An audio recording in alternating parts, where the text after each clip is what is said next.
we're looking at Josh Amberger here, and he doesn't have the classic high elbow that you see with a lot of pool swimmers, but he does get this Serape effect very, very well, and this is a big factor to why he's such a good swimmer.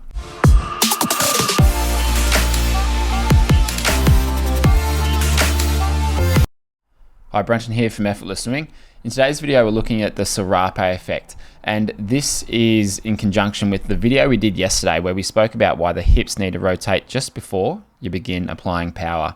And the reason for that is this Serape Effect. So a way to picture this is there's a piece of clothing that's worn in Latin American countries called a serape, and it runs around the shoulders and goes diagonally across the chest or the trunk there. And that's how some muscles through the trunk work together. So if you think of it as the muscles in your body don't necessarily run straight up and down or side to side, they can also run diagonally across the body.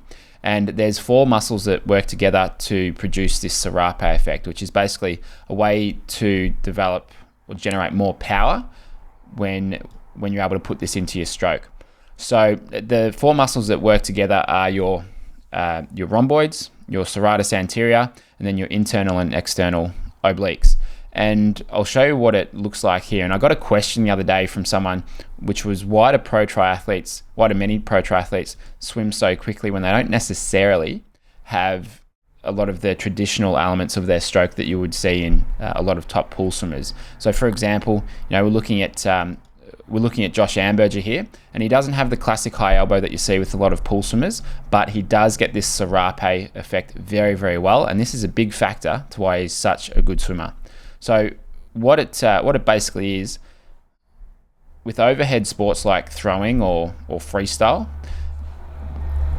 you get these 4 muscles working together to create this snapback effect. So when you're reaching forwards on the side here, you get those 4 muscles that I mentioned before creating this tension through the body. So it starts through the hips, and so on this right side of the hips at full extension, sort of running here through the core, and connects up around here on this left side of the body.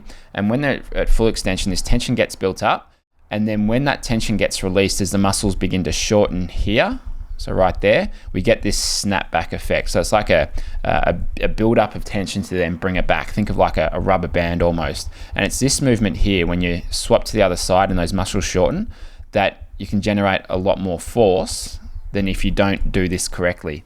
And you can see with Josh here, like he doesn't get that classic high elbow position. It even looks somewhat dropped there.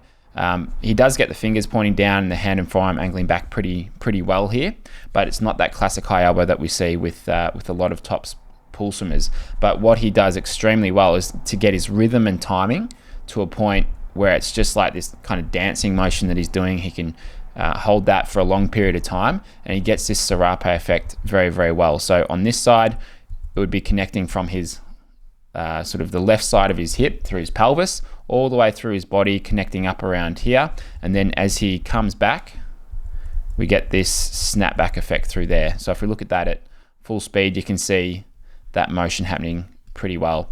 So it's one of those things that's a little bit harder to see. It's a little bit harder to learn than some of the other things that we're doing. And in terms of when should you learn it, well, I think it's, for a lot of people, it's worth learning the other things first, because with our 5 core principles that we're teaching in the video membership we're releasing soon, this is really principle number 5, which is the last one. It's developing your rhythm and timing. So you're much better off getting your breathing right first, then finding your balance, and then developing your catch and pull and a few other things. This is really one of the final things you'll want to be working on. But I just want to show you here, because it's one of those things that once you get it, I've seen swimmers who have really made a difference to their distance per stroke, to their swim times, and just to their overall rhythm and flow in the stroke. I've worked with a swimmer for quite a few years, and once we finally got this by using some drills that we've come up with, it just made a massive difference to her swimming. So there's some of those drills which we'll be teaching in the video membership.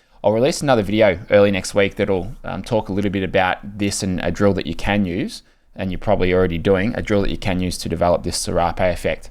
And it is a little bit harder to show and to even get the feel for, but there's a good chance you might have sort of felt this every now and then. And when you do get this snapback effect, you basically can put in a lot less effort for a much higher return on each stroke that you take, because instead of really trying to have to generate that speed by pulling really, really hard, you can generate that speed by getting this snapback effect, having the trunk muscles or those four key muscles working together to develop that power in conjunction with the arms. So that's what it's all about. So if you enjoyed this video, make sure you like and subscribe. And if you want to get notified when we release our video membership next week, then there's a link below. Just enter your email. I'll send you an email once it's open, and that way you can secure the best pricing on the upcoming video membership, where I'll be teaching our 5 core principles to faster freestyle. Thanks for watching, and I'll see you next week.